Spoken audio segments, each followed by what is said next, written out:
Okay, you might be able to hear me now. I'm starting to see.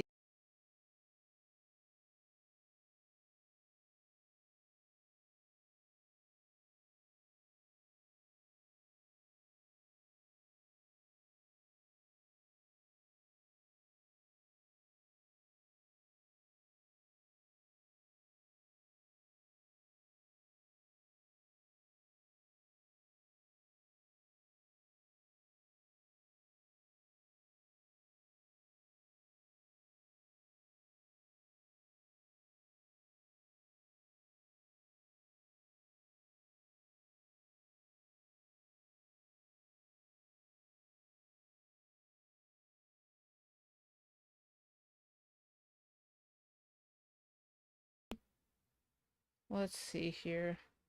Here we go. Let's try that. Hi, Julie. I hope you can too, because it looks like nobody else can hear me today. Um, okay, I think I have little indicator lines on my audio mixer, so yay! Oh my gosh, it has been a day. Um, yeah, no, it's been kind of an exciting week, actually. So first of all, congratulations to the commenter who um, was telling me that he's just submitted his first novel. And I was saying that it doesn't get any less exciting when you get to novel number 10. Just so you know, this is a constant. Yes, you. I don't know who you are. Echo 319 SIG. It's really hard to say. So I will just say congratulations. It's an interesting logo there. Double A's. I have you on the screen as this tiny little logo and then your screen name. Oh, James. Okay. I'm sorry. I you probably have told me that before, and my son informs me that I have the memory of a goldfish, and he's not far wrong. But yes, congratulations on submitting the novel. Now, I mean, that sounds like you sent it off to a publisher, so fingers crossed for acceptance as well. I bypassed that particular bit of anxiety by creating my own publishing imprint. And yeah, it's still, I mean, nerve-wracking until you get that first review because, or the first royalty payment because these are things. So there was a minor sound snafu. I think we have it fixed now. So, okay, yeah. No, good Joe, and his name is not Joe. I know this. But no, he's a good guy. Canon Publishing. And he's come miles and miles from when he first got into the business, and he rubbed a lot of people the wrong way, but um, unlike some other people in the industry, he actually learned and got better, and he has improved so much, and now he's supporting other authors, and I am all for that. Plus, his lovely lady Karen is the sweetest person in the world. So I mean, I'm a big fan of John, but um the Karen is I'm even bigger fan of Karen. So um but yeah, no, that's awesome. And yeah, profit and loss, kind of jokey titles if the book itself isn't silly, um, tend to get changed. I got away with it for the case of a perambulating hat rack because it is silly. And the sequel to that, which I was working on the cover for, even though I haven't written it, that gets back to my topics today of existential angst as an artist. But no, the sequel to Perambulating Hat Rack will be The Case of the Missing Links, and I don't mean the Links. So, but good. I'm really excited to hear that you're writing. I definitely want a link as soon as that comes out, and this means I can do an eat this will you read that with you. So, yeah, definitely excited. Lynx, like the big cat. I'm being a joke. I'm being very silly, but the that series is supposed to be silly. I can get away with jokey titles. Most books you really shouldn't. You'll give people the wrong impression. Titles, cover art, it all works to sell your book before people actually start to read your book, which does bring me back around to one of my major topics for the day.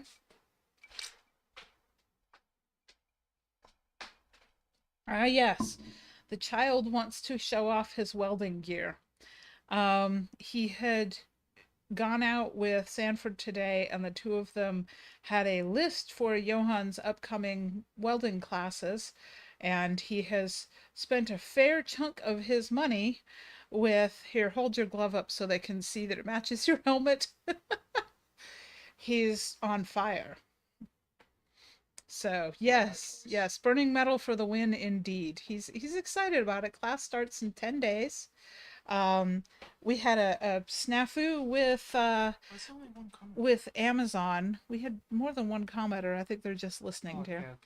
We had a small snafu with Amazon. One of the welding textbooks that he'd ordered, the seller never actually shipped the book, so Amazon refunded his money to him, and then we had to scramble to get another of them because I mean we're buying used textbooks because I'm still not gonna get it in time.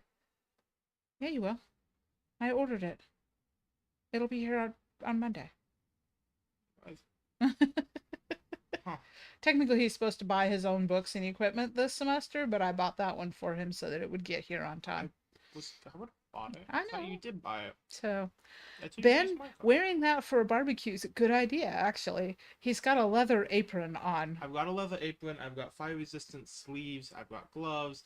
These are not the most comfortable gloves. I'd rather the TIG gloves, but Yeah, he's got another pair of gloves. Sheepskin, they're very soft. Yeah, they're really really supple. So. But the welding gloves are very firm and don't quite fit right. But all right, I'm gonna chase you off, kids, so I right. can talk about stuff.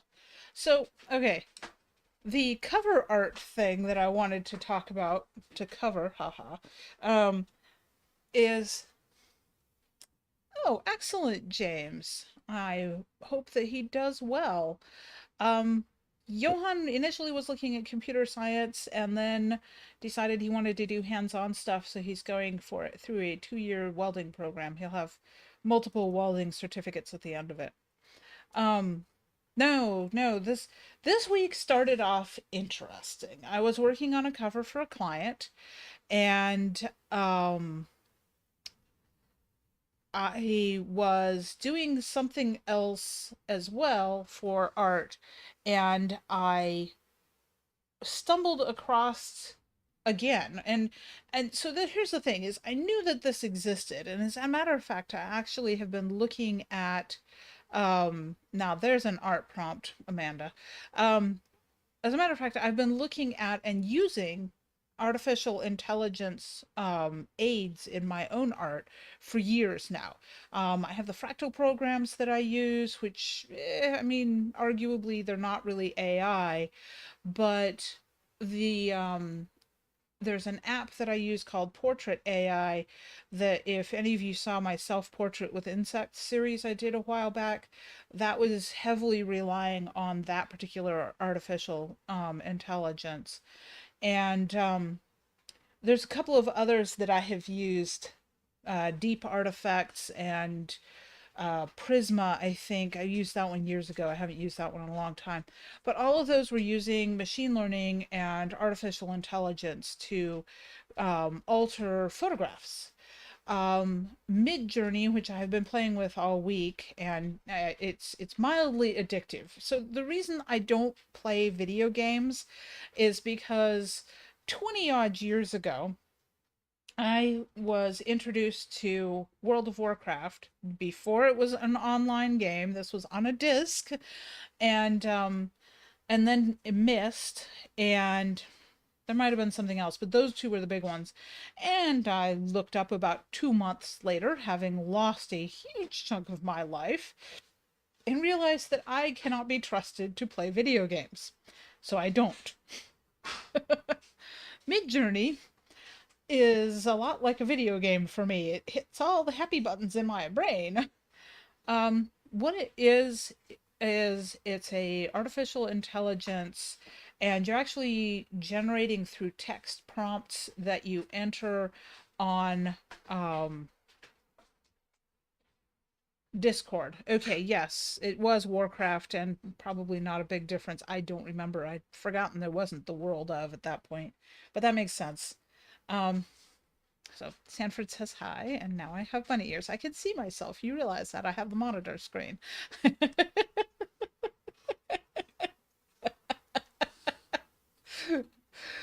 Oh, I have played 2 levels of Stray, and I handed the controller back to my son and said, "Nope." Actually, you know where I would really be in trouble with Stray is if there was a mode where you weren't in danger, because I'm not really interested in the stressful of must run away from the little bots before they eat you. And if there was a mode where I could just explore that gorgeous world, I would probably play it, but I'm not gonna. I'm in enough trouble with Midjourney right now. So Midjourney, the first by the time I probably not. I mean, um, the first image that I generated through Midjourney, it came out gorgeously, and I'm going to wind up using it for the client whose cover I was working on when I was um, first playing with Midjourney. And with his clearance, because that's the nice thing about Midjourney is there's no copyright issues. The images you generate belong to you. They're produced through machine learning. They're not actually pulling parts of other people's images, so there's no plagiarism going on. And besides which, while I am experimenting with doing things in the style of like today, I was on an Alphonse Mucha kick. Um, that first image that I did was just sheerly a text, short text prompt, and voila, I had this amazing oil painting looking image that was perfect for his cover with caveats, which is, and I probably shouldn't go too far down this rabbit hole because I just finished writing a long essay illustrated for Mad Genius for tomorrow. But Midjourney has huge possibilities. It is not high enough resolution to just use on a book cover as is, as the image is generated, which is fine because I prefer, and I always have, um, it's um I like to use stock elements, cover models, pieces of art, spaceships, the fractals that I create. I blend all of those when I do covers, either for myself or for a client, so that I can make something unique that no one else has. I don't like pre-made covers. I don't like to just buy a piece of stock art and slap text on it. I have done that a few times. It's never satisfying for me, especially when I'm working with a client and I'm taking their money. I want to give them the best value, and that means something unique. Um, and I mean, I don't have the art chops, and frankly, I don't have the time and patience to acquire the skills that I would need to paint covers in the old style, which I will get to here in a second, because boy, did I have a find today while I was out junking around. So, what Midjourney enables me to do is create elements for book covers that I would normally have to buy on a stock site. Stock sites are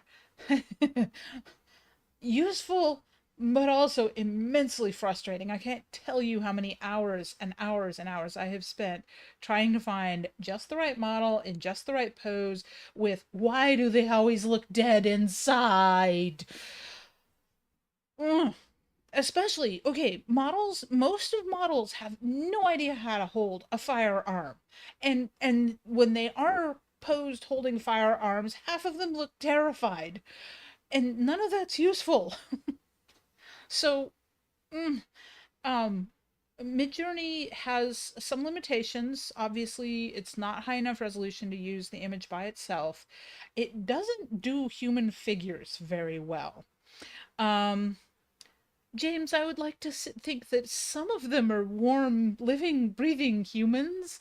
Not all of the stock art models are like supermodel type things. That's a whole different, yes, probably are dead inside. But um, i- I'm wondering. A lot of stock art models are probably the photographer's girlfriend. But that's a whole other thing. Um, yeah, no,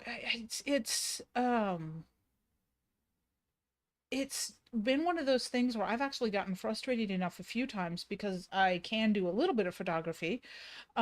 Although don't get me started on amateur photographers that think that they can shoot models for cover art because they cannot. I might be able to, but that's because I know exactly what I'm trying to do, and I know that whatever lighting you think is inadequate. It is not enough. More light, always more light. It says the woman who's blown out completely by the fact that I have a window off to my side. Um, I'm probably going to invest in a ring light. Right now, I'm using the webcam on my computer.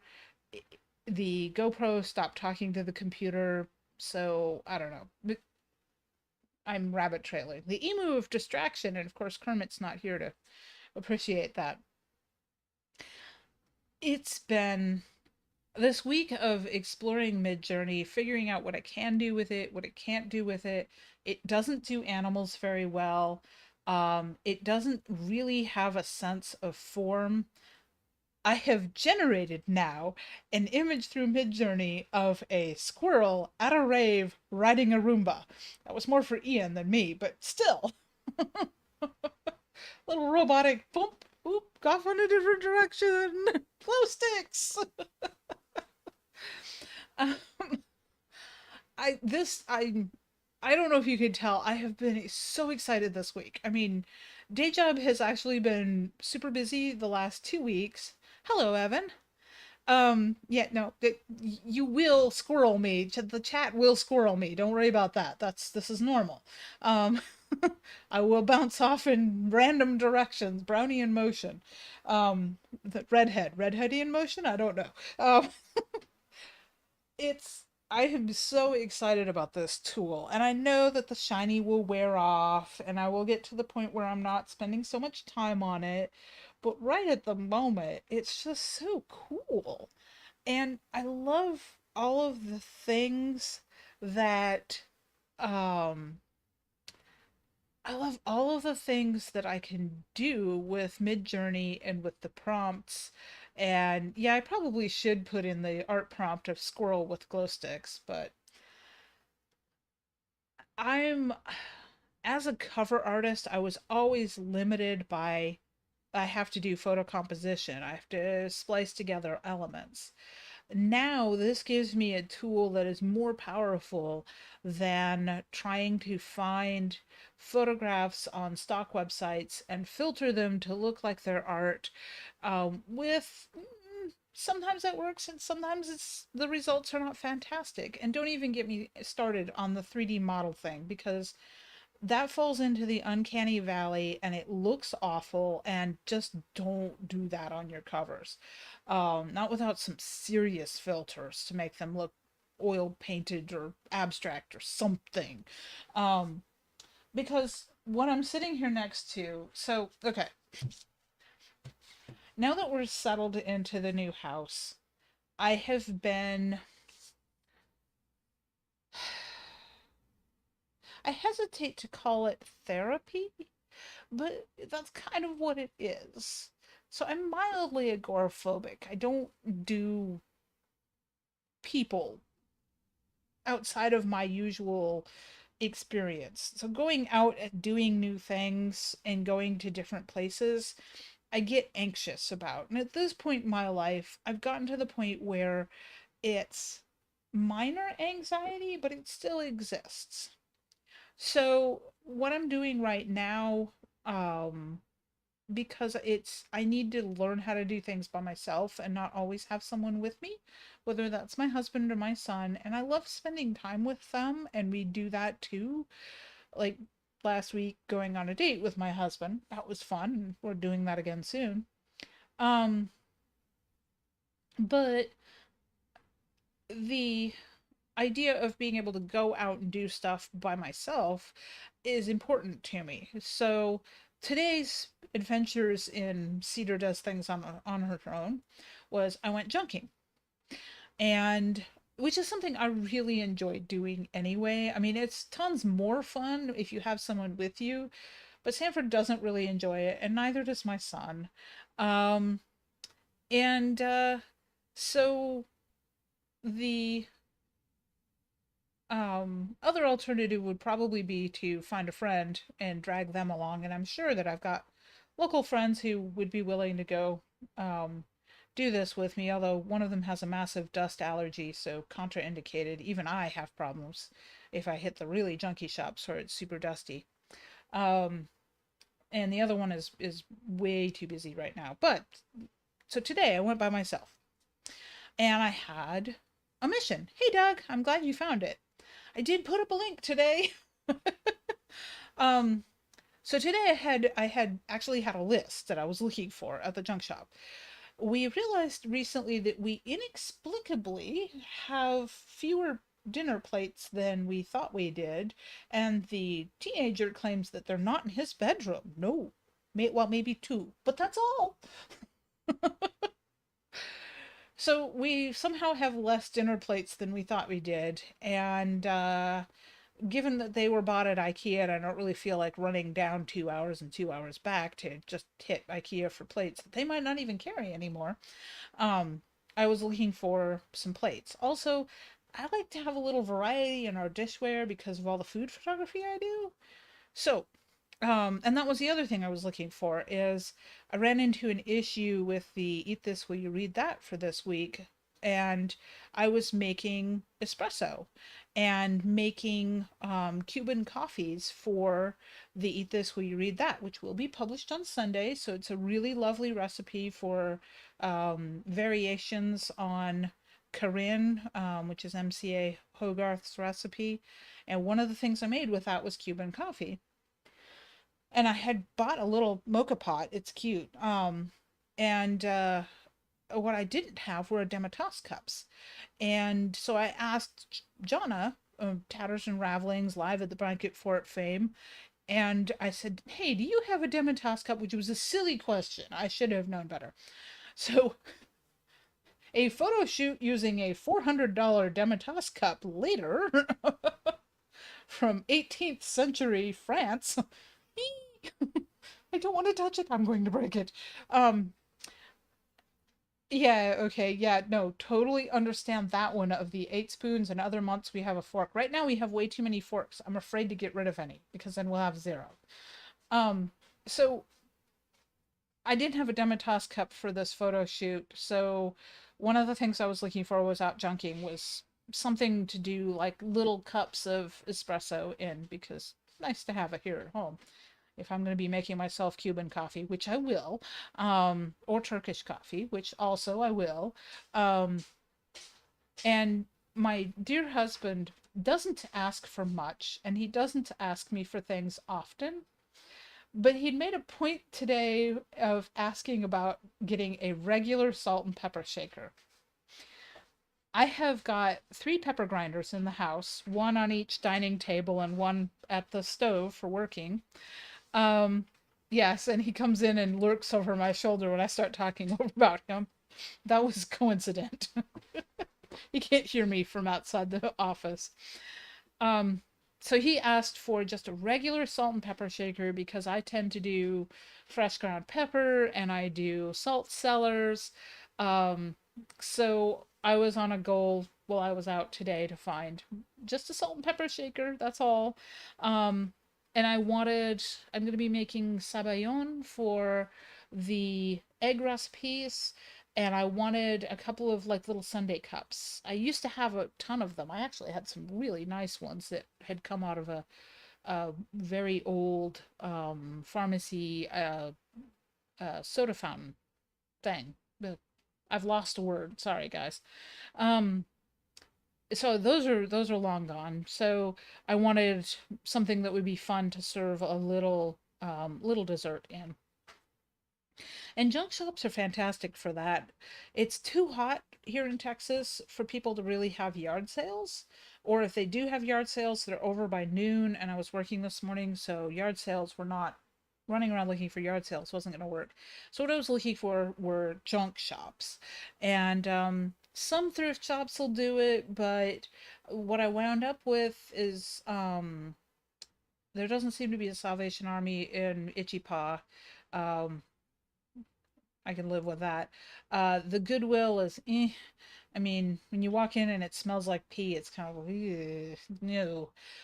So what I wound up with is this little tiny church thrift shop, and as junky as I wanted, I'm walking through the store, and I come up to the lady to ask her if I can set some things down on um, the counter because I found stuff that I wanted. And and she's like, "Oh, sure, honey." And then I look down as I'm putting things down, and there is a shelf. And I just glance down and I see several burros. And I'm like, "Okay." And then I realize the entire shelf is Edgar Rice Burroughs paperbacks.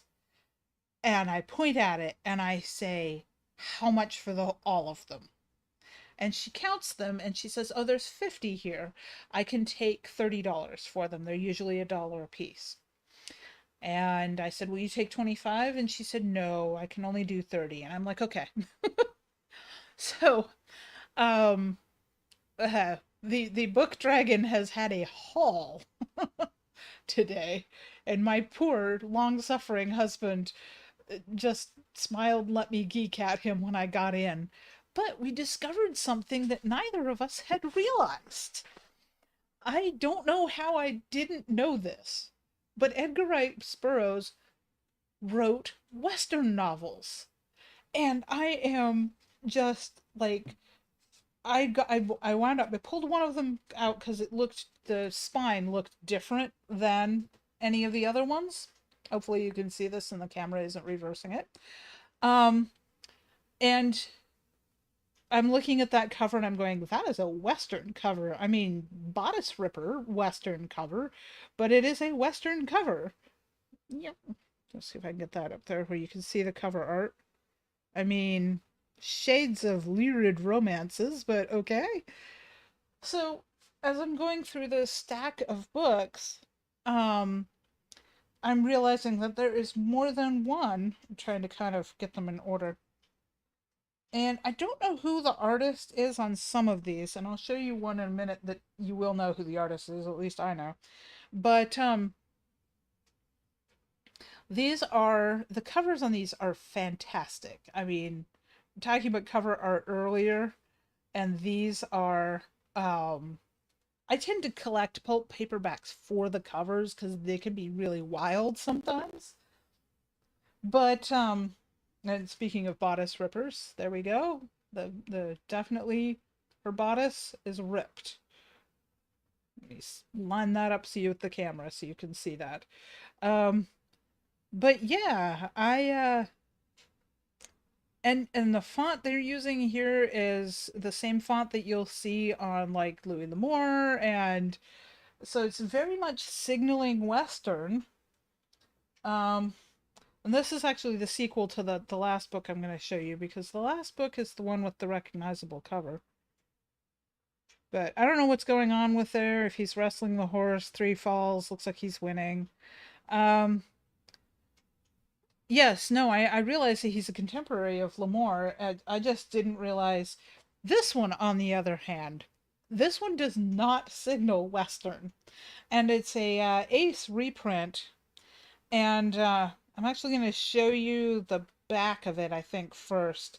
It's an Ace reprint. It is a Western. It's the first of the Mucker books. And this art is unmistakably Frazetta. I mean, there's nobody else that could do that bulbous muscle, um, feminine distress. And Frazetta had a thing for butts, yes. But I mean, just it looks like a bit like the Hulk there, the male figure does. Um, But I mean, if you look at that cover, that does not immediately scream Western, and yet that's what this is. It's actually a story of a Chicago brawler who winds up involved in the Mexican Revolution. So yeah, no, more than yeah, she's got a lot ripped going on there. I mean, and he's wearing bell bottoms. So oh no, I know The Walking Drum. I can't say I have read all of Lemore, but we have a running list, and as a matter of fact, I have to find it, of what Lemores we own, and the goal is to own all of them. And I actually really like Walking Drum. I like Last of the Breed as well, which is another one of Lemore's it's set modern to his era, not necessarily modern now. Gosh, that makes me feel old. Ugh. Yeah, it's Last of the Breed is awesome, but it doesn't have an ending. It needs more, and unfortunately he died. So I think he probably would have done a sequel to it. Um, but no, I mean I grew up with Lemore and Zane Grey. And I'm named for a character in a Zane Grey novel, so reading westerns has always been a thing. And I yeah, I like some westerns, some I don't. I'm not a big fan of, oh my gosh, can't remember his name. Max Brand. I'm not a big fan of Max Brand. And the other one I haven't really read is Johnstone. I think it might be William Johnstone. On the other hand, I really, really liked, and they used to be very hard to find, but I think they're public domain and you can get them in ebook now. And if you can't, then DJ Fleming is putting them out. But William McLeod Rain wrote some wonderful westerns. My favorite of his is Bucky O'Connor, which actually deals with the Mexican Revolution. And it talks, and if you ever wonder about the Irish involvement in the Mexican Revolution, that particular Western novel, slightly historical, I think, to when Rain wrote it, but not a whole lot because he was writing not in that era, really. The time that the whole romance of the West was becoming a thing. He was living and writing in that era. Now, he didn't do the level of research that Lamore did on Western locations, but I still find his stuff really enjoyable. Zane Grey tends not to age well for me. A lot of it is too 19th century literature, so it gets a little florid for my reading tastes usually. I kind of have to be in the mood. Lamore just speaks to me, and I have deliberately paid homage to him in a couple of my own books. Um, and yeah, it was one of the big things that Sanford and I really had in common when we first got together was mutual affection for that particular writer.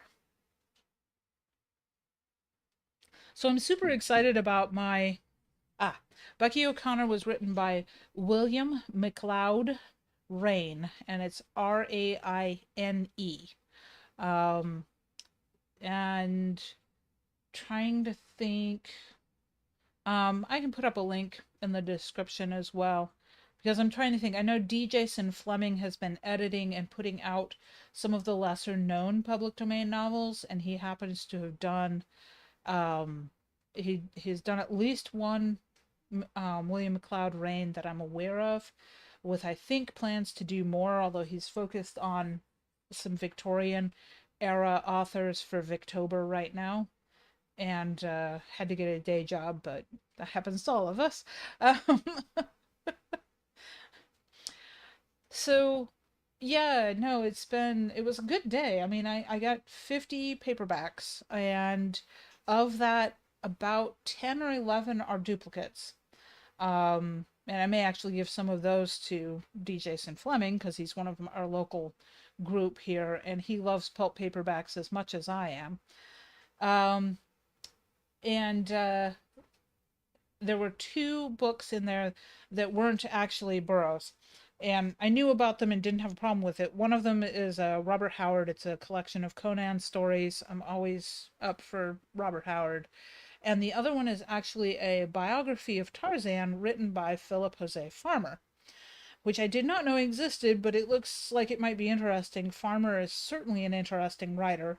Um, I have not read a whole lot of J.T. Edson. I'm aware of him. I think he did massive serials, so he did a lot of books, if I recall correctly. Sanford's got his headphones on, so he's Uh, not listening to me. J.T. Edson did a lot of books. He did a lot of series about various families.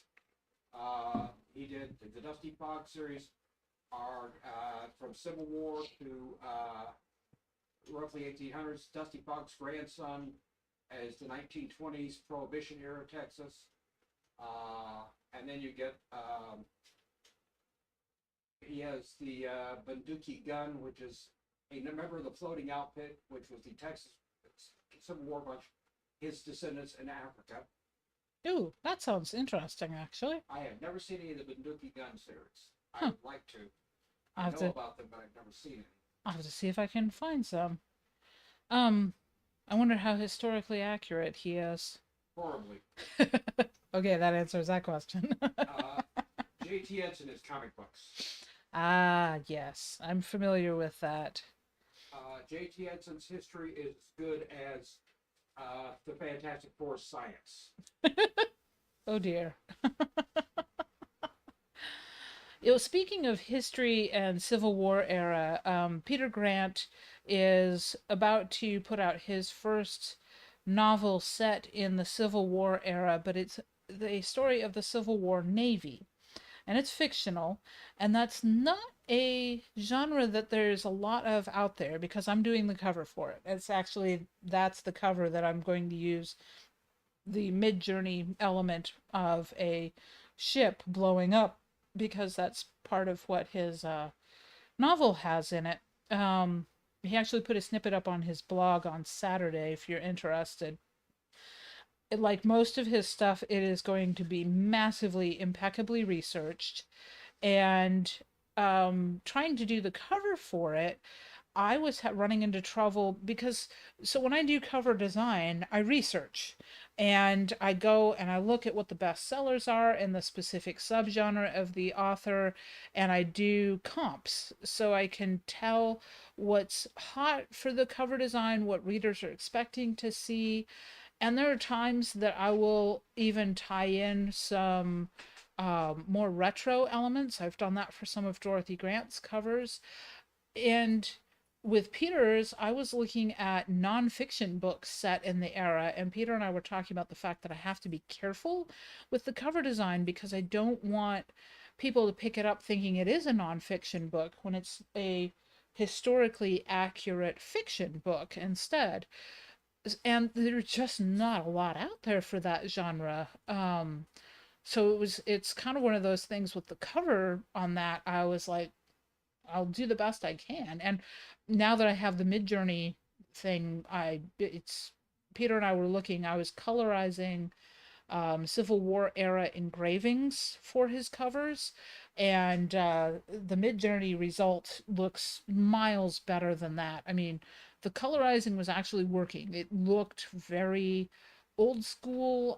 It looked beautiful, and but and if I can do an oil painting of a Civil War era ship blowing up for his cover, I'm doing it. Blowing things up is always fun, even if it is just in art. One more comment on J.T. Edson. Yes. Uh, take your most racist, backwards, redneck friend you know, or person you know, whether a friend or not, and J.T. Edson probably makes him look like a screaming liberal. Yeah, there's a certain era there. I was reading something the other day. Oh, the books that I had picked up last week by Richard Harding Davis. They are of an era, and I expect that. I mean, if I go back and I read H. Rider Haggard, which I have some beautiful hardback editions of his that are 120 years old. If you go back and you read books like that, you're going to find words that would make a sensitivity reader faint in distress. Um, and I actually think it's something that we sanitize at a loss. If we rub out history like that, then we can't see how far we've come. And it's one of those things that I think that we destroy and eliminate the unpleasant parts of history that we don't like to look at. I don't think that's the right option. I think that's the wrong thing to do. We need to be instead using them as cautionary tales of, well, that's where we were and this is where we are now. We don't do that now because um so I don't, I mean, I there's words I can't say even in talking about the books, but I think with H. Rider Haggard being set in Africa, you can probably figure out a specific word that I cannot say because my YouTube video will get taken down. Um, Exactly, Ben. This is how it comes back because we forget. We forget the horrors of eugenics, and here we are trying to go down that road again. Um, and it's just and we forget the horrors of trying to um, distinguish between races to the point where we unperson different races, and it's a horror, and I don't want to see it come back in my time or my children's time or my children's children. Um, I mean, I think technically one of my daughters is contemplating what would have once been considered a mixed race marriage. I certainly don't think of it that way, but it's um, right, Evan. Yeah, eugenics. Oof, that's a whole other topic, and I've had to have conversations with my son about it because he's become interested in genocide. He was looking at what China was doing to the Uyghurs and was horrified, and was even more so horrified when I sat down with him and I'm like, look, this is not new. This has happened a lot. It wasn't just the Holocaust. The only reason we know so much about the Holocaust is that the Germans documented everything. Most nations that indulge in genocide don't write stuff down. So the only way to know is to go in afterwards and look at the mass graves like they've been doing in Rwanda. There's a really good book. Okay, let me rephrase that. It's a very well done book called The Bone Lady about a forensic anthropologist digging in Rwanda, trying to identify people, which it was frankly a lost cause from the beginning. But even more than that, what they were trying to do was determine the scope of what happened there by at least some small samplings of some of the mass killings. And it's horrific, but it is part of human history.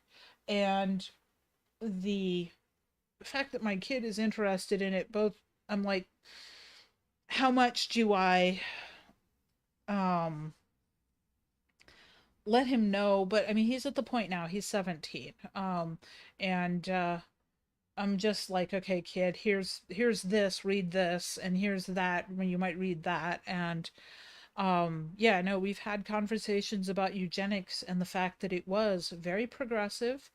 It was very much trust the science, and this is why people saying, "Oh, just trust the science," raises the hackles on the back of my neck because um I'm aware of what that's been used to justify in the past, and very few times has it been pretty. I mean, Tuskegee um and the lobotomies and forced sterilization, and yeah, Rwanda was not that long ago. And the Uyghurs is ongoing, and there are probably other ones ongoing that I can't think of off the top of my head. I mean, one of the things that I did a while back as a time killer was I was doing random Google Map Street View things, and I wound up Google mapping myself into Cambodia, and was going and cruising down the roads and the back roads of Cambodia and thinking about what's been done to that nation and why it is a bit frozen in time. If you go look at the Google Maps, um, yeah, forced sterilization was a huge thing, and a lot of the natives wound up with that. Anyone that was thought to be mentally ill, anyone that was thought to be genetically deficient, and it's a horror. And I mean, I try to be lighthearted on this, but these are all things that I think about and I've had conversations with my teens about, because as a parent, um it's one of those things that you have to kind of deal with as it comes. And when I have a kid that's interested in history, especially with World War II history, then yeah, I was going to wind up having these conversations. So it's um right. And it, yeah, exactly, it hasn't been that long ago, and I know of a friend of mine who had her tubes tied when she was 18 because she had been convinced that she was mentally unfit to be a mother. So, these things still happen. I mean, they wouldn't let me have my tubes tied after my fourth child was born because they wanted me to take time to think about it, and my ex didn't want me to do it because he wanted more kids at that point. um, they were a form of control over me. And so I wound up not doing it. And I can't say that I really regret it, but um, it does mean that it's still an ongoing thing of um, people are interfering with women's reproductive stuff when they shouldn't, um, either talking them into or not letting them have. But that's neither here nor there. I rabbit trailed heck down that.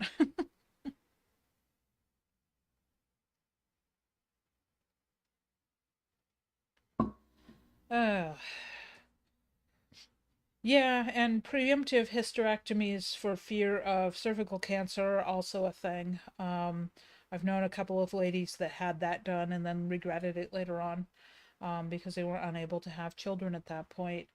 And and I could seriously go down on a rant about adoption laws in this country, but that's another thing, that I'm gonna not do. I'm just gonna leave off that one and wander away. Oh, yeah, no, this has been a week. It's been cover art and some great book finds, and um yeah, junking around was fun today. I mean, I went a couple of different places and found stuff that I wanted. Um, it's it's been a good week, and I'm super excited about Midjourney. I mean, this is such a powerful tool. And as I was telling people when I was talking about it, as a cover designer, I can't not use it because all the other indie cover artists and designers are going to be using it. And frankly, for things like short stories where you'll never be able to earn back if you pay a person for a cover on a short story, at least a decent cover, because I know you can go to Fiverr and get one for $5, but most of those are crap, so don't. Um, but if you pay a cover artist for a cover for a short story, you're never going to make your money back, which is fine if you're using the short story as a loss leader and to keep your fan base active. But with Midjourney, uh, there will be links in the Mad Genius Club post tomorrow. Although I can certainly throw a link in under this video once it posts. But I go into depth on it at Mad Genius tomorrow.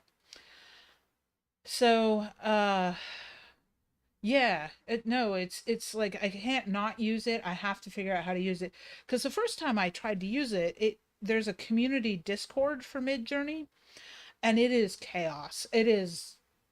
I joined it and I noped right back out of it because I was just like, I don't know what's going on. I don't have the spoons. No. Well, you can actually set up, and I will have, and I'm setting up a channel on my Discord server, Book Club with Spikes, so that you'll be able to see what I'm doing. And then if you want to use Midjourney yourself, you can do that there without having to deal with the community Discord server. Midjourney is free for up to 25 images, and then it's $10 a month subscription after that. Um, and the It's $10 a month for 200 images, or $30 a month for unlimited. Yes, Jonna and I both have been doing it. I introduced Jonna and Courtney to it. I had them over for dinner on Wednesday, and we spent our evening geeking out over. Sanford actually was like, "I'm going outside. Too many feminine squeeze." Um, so yes, yeah, Amanda, if you can drop a link in the chat, because I can't right now. Otherwise, yeah, Book Club with Spikes is my Discord channel. It's not a fan club. We really do discuss books, and we do talk about writing, and now I guess I'm adding my art in there too. So, but it's not a fan club, please. No. I don't think I can do that. But AL Cervello is my admin for that. We should probably get you some help on that, so it's not just you and I, but that's probably a conversation for another time, not here. Yes, writing group works well. I mean, I often do brain dumps of books that I'm reading. There are only two rules for Book Hub with Spikes. One is that I would prefer to keep it an apolitical zone. I realize that politics are part of life, but there are lots of places, tons of places. Go find Hoyt's Huns, um, where you can do political discussion to your heart's content. I would prefer not to have politics in Spikes. And um, the other thing is that if you're gonna cuss, be creative. So I don't care if there's cussing, but let's not just be, I don't know. It's kind of like my daughters making up words because I wanted them to cuss less. So one day they're in the kitchen tormenting one another as they do, and I hear one of them say to the other one, "You're a dick bagel," and I busted up. Right, exactly, James. Or make up funny words. The rule always was if you make me laugh, I'm probably not going to get mad. Oh, so yeah, no, it's I feel like I've found the groove, and I'm not writing a lot, but I need to write more. That was actually my plan today. I had some time nominally. I had some time alone while the guys were out shopping for welding gear. And I was supposed to be writing, and instead I was dealing with other stuff. So, oh, Johan and Sanford had had a conversation while they were out shopping, and they informed me over lunch that Johan needs to go ahead and get his driver's license. He's had his learner's permit for a little over a year now. So he's ready. I mean, he's actually quite good at driving. He does a lot of the driving these days for experience's sake. And this evening they're going out for a couple of hours of night driving. I think they may be headed for Lupe's too for sopapillas with honey and ice cream, but I don't know that for sure. Um, I won't be going with them. It's going to be too late for me. But yeah, no, Johan has an appointment for his driving test on the 30th of the month. And I'm not ready for this yet. Motherhood. Yay. Oh. Ah. Yeah, life is good. And yeah, no, I'm cooking through the egg list. Sabayon up next week, or possibly Toad in the Hole. Um, the the Eat This We Read That for this weekend is MCA Hogarth, who is awesome. Just, I mean, she's an awesome person, and a fantastic artist. And next week, I don't know who it is next week yet. I've got to look. I've got Jason Fwesting in the queue, but his chili recipe calls for an ingredient I don't have, believe it or not. Um, right, my daughters did not want to learn how to drive, and I forced them because I'm like, you are not leaving my house to go off and live under your own roof until you have a driver's license. There's a long story behind that that involves me not having a driver's license until after my divorce, and you can probably read between the lines because I don't have time to get into it right now. Um, but my daughters did not want to drive, and they're not very good at driving, and they scare me. But my son is actually doing pretty well with it, so this is a good thing. The only thing that we're all flinching for the kid with is the fact that we're going to have to put him on our driver's insurance, and I'm not looking forward to that bill.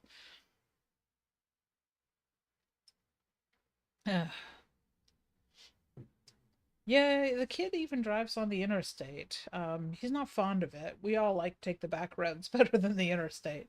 Texas highways, the speed limit around here is 75 up on the main highway, and flow of traffic is at least 80, and when you get out far enough away from town it's more like 90, so it's scary. Not a fan of that. I like to get in the slow lane, put the cruise control on, and be doing like 78 because I don't want to get run over. um my phone's making noise and distracting me, so I'm actually doing pretty good about not being too distracted. I don't know about those Texas speed traps because where I've driven so far, there really hasn't been a lot until you get closer to the city, and then yeah, and then all bets are off when you get down close to the city. I mean, I enjoyed going down and seeing my sister. I did not enjoy city traffic. And I will be going down with a friend at the end of the month for a FenCon committee meeting. But she'll be driving, so I will be fine with this. Yeah, 35 is pretty bad. And yeah, the way Texas does some of their exits are not fun. I have not yet been down near Houston, so noted. I will keep that in mind if I have to drive down in that neck of the woods. My daughters are in Corpus Christi, and I'll be going down there around Christmas. I had originally planned an earlier trip, but that doesn't look like it's going to happen. I might squeeze one in this fall. Maybe for my birthday, I'll surprise them. They don't watch this, I can say that.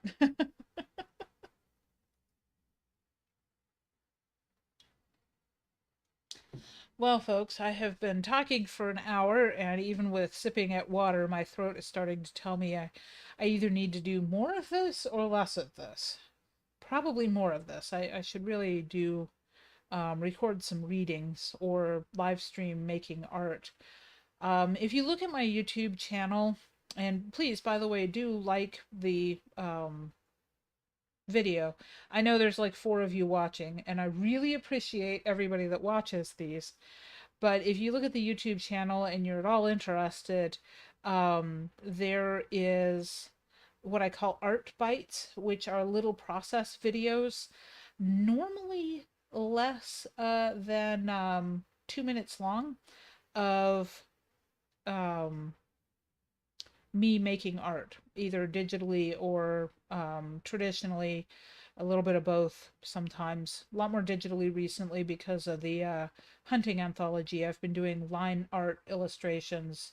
It's like yesterday I did a smallmouth bass for a hunt fishing story, and I did a stringer of bass because it was a successful fishing story. Yes, Sin Bagley does these wonderful readings. I will have to find a link because I know I see it in the Discord, but I don't necessarily know it off the top of my head as far as what her channel is. And I'm glad you like them. They are a fun thing to do. I'm really looking forward to getting this anthology out. I've opened up the PTSD anthology, but first that got pushed out. It's no longer a holiday anthology. It's been pushed out. It'll probably be February of 2023. So, soft deadline for stories for the PTSD anthology, which will be titled But Not Broken. And the cover will have a Kitsukori theme to it. I've already started to work on the cover for that. But I'm looking for stories of hope and healing with PTSD. And the soft deadline for that is December 31st of this year. I'm looking at publication in February. I'm not going to get real firm with that right now. Hunting anthologies, the first one will be out September 1st, and then the second one will follow on October 1st.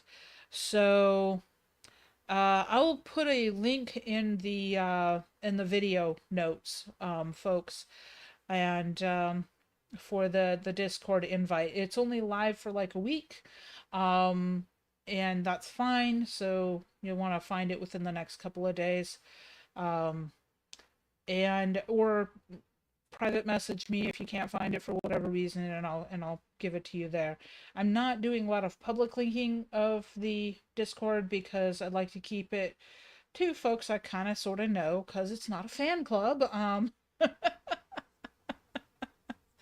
Hmm.